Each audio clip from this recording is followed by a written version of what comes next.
തന്ത്രി കണ്ഠരര് രാജീവര് വീണ്ടും അറസ്റ്റിൽ. ശബരിമല ദ്വാരപാലക ശില്പപ്പാളി കേസിലാണ് അറസ്റ്റ് രേഖപ്പെടുത്തിയത്. ജയിലിലെത്തിയാണ് അറസ്റ്റ് ചെയ്തത്. വിവരങ്ങളുമായി വീണ ചേരുന്നു. വീണ, തുടർച്ചയായ രണ്ടാം കേസിലും തന്ത്രി കണ്ഠരര് രാജീവര് അറസ്റ്റിലായിരിക്കുന്നു.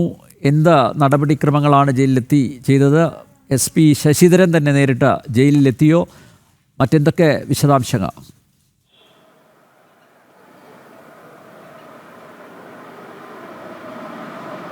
അനിൽ നമ്പ്യാർ, അല്പസമയങ്ങൾക്ക് മുമ്പാണ് ശബരിമല സ്വർണ്ണക്കവർച്ച കേസിലെ രണ്ടാമത്തെ കേസിലും അറസ്റ്റ് രേഖപ്പെടുത്തിയിരിക്കുന്നത്. തന്ത്രിയുടെ അറസ്റ്റ് രേഖപ്പെടുത്തിയിരിക്കുന്നത് നമുക്കറിയാം. ആദ്യ കേസിൽ, അതായത് ശബരിമല സ്വർണ്ണക്കവർച്ചയുമായി ബന്ധപ്പെട്ട് രണ്ട് കേസുകളാണ് രജിസ്റ്റർ ചെയ്തിരിക്കുന്നത്. ഒന്ന് കട്ടിളപ്പാളി സ്വർണ്ണക്കവർച്ച കേസും, രണ്ട് ദ്വാരപാലക സ്വർണ്ണക്കവർച്ച കേസുമാണ്. ഈ രണ്ടാമത്തെ ദ്വാരപാലക സ്വർണ്ണക്കവർച്ച കേസുമായി ബന്ധപ്പെട്ടാണ് തന്ത്രിയുടെ അറസ്റ്റ് അല്പസമയങ്ങൾക്ക് മുമ്പ് SIT-യിലെ ഉന്നത ഉദ്യോഗസ്ഥർ SP ശശിധരന്റെ നേതൃത്വത്തിലുള്ള അന്വേഷണ സംഘം തിരുവനന്തപുരം പൂജപ്പുരയിലെ സ്പെഷ്യൽ സബ് ജയിലിലെത്തി അറസ്റ്റ് രേഖപ്പെടുത്തിയത്. അറസ്റ്റ് രേഖപ്പെടുത്തിയതിനു ശേഷം ഇവർ മടങ്ങി എന്നുള്ള കാര്യമാണ് നമുക്ക് മനസ്സിലാക്കാൻ സാധിക്കുന്നത്. ഇതുമായി ബന്ധപ്പെട്ടുള്ള മറ്റു കാര്യങ്ങൾ തന്ത്രിയോടോ എന്നും വിശദമായി തന്നെ പറഞ്ഞിട്ടില്ല എന്നുകൂടിയാണ് നമുക്ക് അറിയുവാനും സാധിക്കുന്നത്. ഈ കേസുമായി ബന്ധപ്പെട്ട് ഇപ്പോൾ ഈ കേസിലും, അതായത് രണ്ടാമത്തെ കേസിലും ഇതുവരെ 12 പേരുടെ അറസ്റ്റാണ് അന്വേഷണ സംഘം രേഖപ്പെടുത്തിയിരിക്കുന്നത്. ആദ്യ കേസിന് സമാനമായിട്ടുള്ള നടപടിക്രമങ്ങൾ തന്നെയായിരിക്കും ഈ ഒരു രണ്ടാമത്തെ കേസിലും ഉണ്ടാവുക.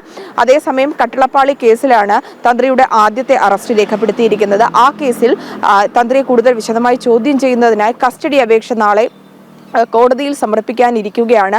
അതിന് മുന്നോടിയായാണ് ഇപ്പോൾ SIT സംഘം തിരുവനന്തപുരത്തെ സ്പെഷ്യൽ സബ് ജയിലിലെത്തിയിട്ട് ഈ ഒരു അറസ്റ്റും കൂടി രേഖപ്പെടുത്തിയിരിക്കുന്നത്. മറ്റൊരു പ്രധാനപ്പെട്ട കാര്യം, ഈ തന്ത്രിയെ മാത്രം കേന്ദ്രീകരിച്ച് അന്വേഷണം മുന്നോട്ട് പോകുന്നതിൽ ഒരു ഭാഗത്ത് വിമർശനം ഉയരുന്നുണ്ട്. മാത്രമല്ല, ഈ ദേവസ്വം ബോർഡ്, മുൻ ദേവസ്വം ബോർഡ് പ്രസിഡന്റ്, അതായത് കഴിഞ്ഞ ഭരണസമിതിയിൽ ഉണ്ടായിരുന്ന PS പ്രശാന്തിലേക്ക് കൂടുതൽ അന്വേഷണം എത്തുന്നില്ല. ഒപ്പം തന്നെ ആദ്യം മുതൽ തന്നെ പത്മകുമാറിന്റെ പേര് ഉയർന്നു കേട്ടു. പത്മകുമാറിനെ അറസ്റ്റ് ചെയ്തു. അതിനുശേഷവും തന്ത്രിയിലെ മറ്റ് ദേവസ്വം ബോർഡ് ഉദ്യോഗസ്ഥരിലേക്ക് മാത്രമാണ് അന്വേഷണം നീളുന്നത്.